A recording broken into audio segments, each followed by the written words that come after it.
ইলিশ মাছের এই ভর্তাটা কিন্তু আমি জীবনে ফার্স্টবার খাচ্ছি। ইলিশ মাছের ভর্তা কিন্তু অনেক খাওয়া হয়েছে, বাট এভাবে কিন্তু কখনোই এই ইলিশ মাছের ভর্তাটা খাওয়া হয়নি। আর এটা খাওয়ার পর আর বানানোর পর বুঝতাম অনেক মজা। আর এখানে 2 টুকরো ইলিশ মাছ নিয়ে নিয়েছি। একটা বড় ইলিশ মাছ নিয়ে আসছিল, তো এটা হচ্ছে লেজের অংশগুলা 2 টুকরা রয়ে গেছিলো, লেজের অংশ ওইটা।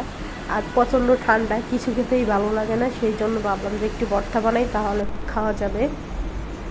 তো প্রথমে ইলিশ মাছগুলো ধুয়ে পরিষ্কার করে 2 টুকরা মাছ ইলিশের এই যে ছোটো ছোটো করে টুকরো করে নিলাম।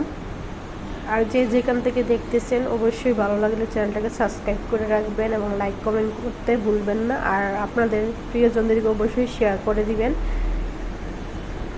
যাতে তারাও খেতে পারে এরকম আমার মতো জ্বর ঠান্ডা লাগলে এরকম সুন্দর একটা রেসিপি বানিয়ে।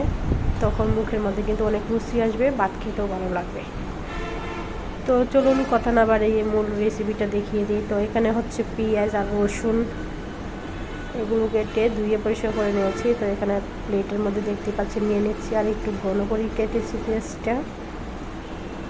আর মাছগুলো টুকরো করে নিয়েছি, মাঝখানে কাঁটাগুলো ফেলে দিছি। আর হচ্ছে লবণ দিয়ে দিলাম। আর এখানে হচ্ছে এই যে লতি, মোটা মোটা লতি, এগুলো আমি ছোটো ছোটো করে টুকরো করে কেটে তারপর ধুয়ে পরিষ্কার করে নিয়েছি।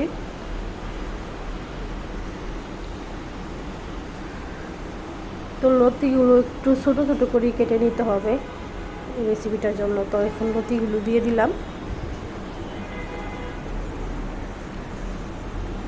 দিয়ে লবণ দিয়ে একটু মেখে নেব।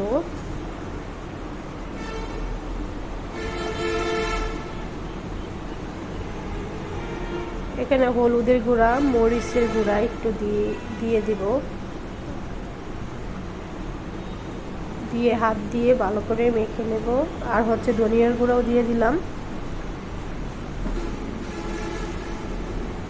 হাত দিয়ে সুন্দর করে ভালো করে মেখে নিতে হবে। আর আপনারা এমনভাবে এটার মাখবেন, দেখবেন এটার মধ্যে কিন্তু আটালো আটালো ভাব হয়ে যাবে, দেখবেন একটু পানি পানি ভাব হয়ে যাবে, মাখার সময় কিন্তু বুঝতে পারবেন।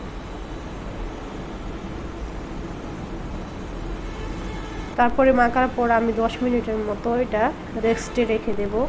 তো 10 মিনিট রেখে দিয়েছিলাম, এই যে দেখেন কত সুন্দর মাখা মাখা হয়ে গেছে, মনে হচ্ছে যে এখানে তেল দেওয়া হয়েছে। এই যে নরম হয়ে গেছে একদম লতিটা, চাপ দিলে লতিটা নরম হয়ে যায়, মানে বেঁকে যায়।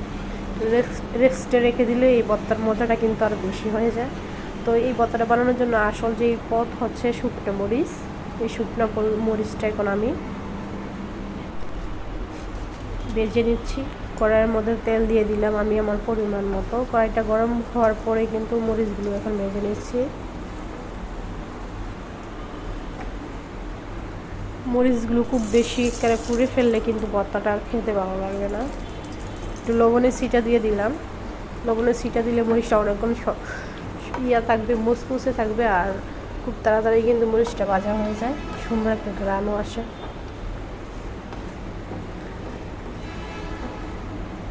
তো মরিচটা ভাজা হয়ে গেছে, এখন উঠিয়ে নেব। উঠিয়ে নেওয়ার পরে এই তেলের মধ্যে কিন্তু এই যে ইলিশ মাছ,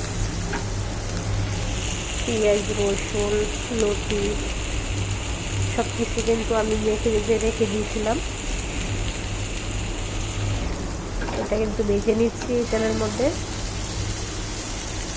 আস্তে আস্তে ঢাকনা দিয়ে ভেজে নিতে হবে। এই যে আমি ঢাকনা দিয়ে দিয়েছিলাম, কারণ এখানে যেহেতু লতি দিয়েছি আর পেঁয়াজটা একটু বড় বড় করে কেটে নিয়েছি, এই জন্য কিন্তু ঢাকনা দিয়ে ঢেকে দিলাম।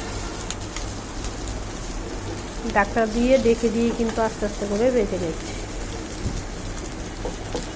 আর খুব বেশি গাড়ির আওয়াজ হচ্ছে, অবশ্যই আপনারা কিছু মাইন্ড করবেন। আর মরিচটি দেখেন কতটা মুসমুসে হয়েছে, আপনাদেরকে শব্দটা হয়তো শোনাতে পারছি, একদম মুসমুসে হয়েছে। কিন্তু এখন মরিচের ডাঁটাগুলো ছাড়িয়ে নিয়ে দিচ্ছি।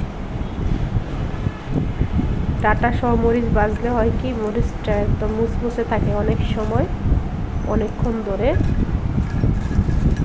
কুতায়া যায় না, এই জন্য আমি ডাঁটা ফেলে নিয়ে ভাজার পর ফেলে দিই। এখন মরিচ দিয়ে আর লবণ দিয়ে মরিচটাকে লবণ দিয়ে মরিচটাকে ভেঙে নেব, হাত দিয়ে ডলে নেব। তো ডলে এটাকে এক সাইডে রেখে দেব, চাইলে ফাটার মধ্যে বেটে নিতে পারেন। তো এই যে সিদ্ধ হয়ে গেছে, নামিয়ে নিয়ে আসলাম। বাজার মধ্যে কিন্তু সিদ্ধ হয়ে গেছে, আর বাজার মধ্যে খুব সুন্দর একটা ফ্লেভার আসছিল। মাশাআল্লাহ সব কিছু কিন্তু খুব সুন্দর করে ভাজা হয়েছে। পেঁয়াজ লতি সব কিছু কিন্তু একদম গলে গেছে। তো এখানে ভর্তাটা করার জন্য আমি কোনো ফাটা ফোতা ব্যবহার করব না। এই যে বাটুনি দিয়ে, এই বাটুনিটা দিয়ে কিন্তু আমি ভর্তাটা বানাবো। তো বাটুনিটা কিন্তু ধুয়ে আগে রেখে দিয়েছিলাম এক সাইডে। এখন এটার মধ্যে দিয়ে দিচ্ছি সবগুলা।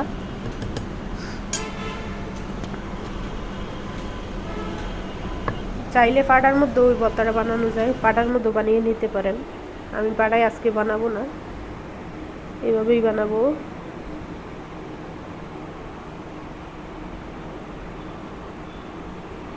তো বাটাবাটি শেষ হয়ে গেছে। এই যে এখন ভর্তাটা বানিয়ে নেব, হাত দিয়ে মেখে মেখে মরিচের মধ্যে দিয়ে দিলাম। একবার ট্রাই করে দেখবেন অবশ্যই। জ্বরের মধ্যে বা কারো কিছু ভালো লাগে না ভাত খেতে, কিছুই ভালো লাগে না, তখন এটা দিয়ে কিন্তু ভাত খেতে খুবই ভালো লাগে। অসাধারণ একটা ভর্তা।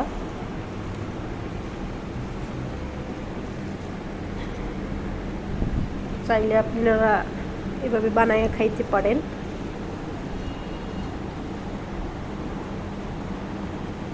তো শুক্রবারে কিন্তু অনেকে অনেক কিছু খায়, আমি ভাবলাম আমি আমার মতো করে বানাই। শরীরটা যেহেতু ভালো না, এত রান্না বান্না করার সময় নেই।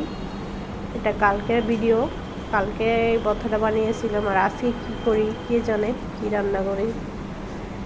শরীরটা বেশি ভালো না, যদিও একটা কিছু রান্না করি অবশ্যই আপনাদের সাথে শেয়ার করার চেষ্টা করব, না হয় কালকে ভিডিও আপলোড করব। তো ভর্তা রেডি হয়ে গেছে, এই যে দেখতে পাচ্ছেন। মাশাআল্লাহ কত সুন্দর ভর্তাটা হয়েছিল, খেতে কিন্তু অসম্ভব মজা হয়েছে।